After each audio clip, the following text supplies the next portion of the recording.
Hello everyone. Welcome back to our channel, Applied Forensic Research Sciences. We are back with another video on instrumentation. Today we will be discussing mass spectrometry. In this video we will be discussing about its principle, diagram, components, working, mass spectrum, and applications. Let's start with the principle of MS. Mass spectrometry is based on the principle that components present in a mixture can be separated on the basis of mass-to-charge ratio.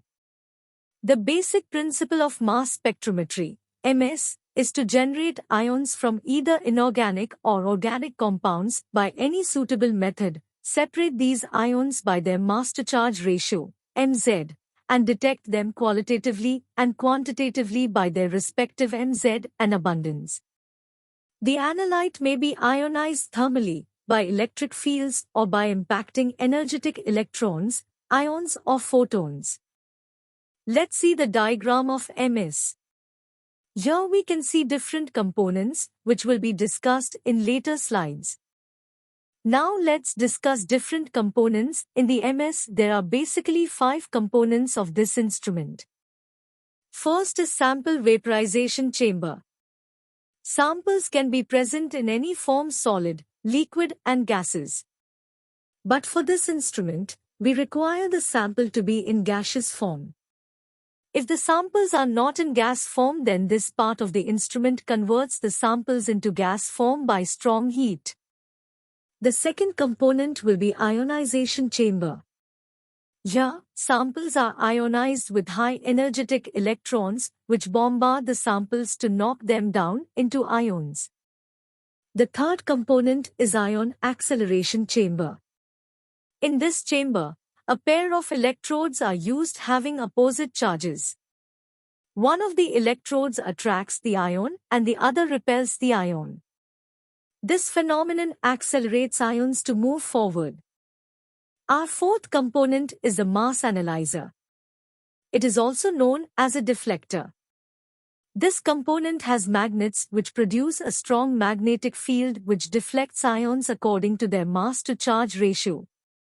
Ions with greater mass and more charge will be deflected less and vice versa. The last component of MS is the detector, which accepts the ions coming and detects them. We then get a mass spectrum, which is a graph between mass charge and their relative abundance in the sample. The mass spectrum is unique to each compound. Now we will discuss the working of mass spectrometry.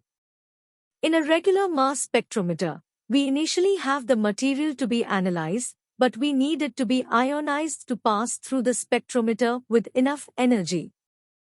Thus, the sample is bombarded by electrons to ionize it.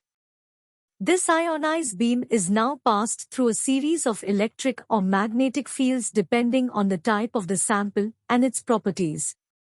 The ions are deflected by the field through which they are passed through in such a way that the ions with the same mass-to-signal ratio will follow the same path to the detector.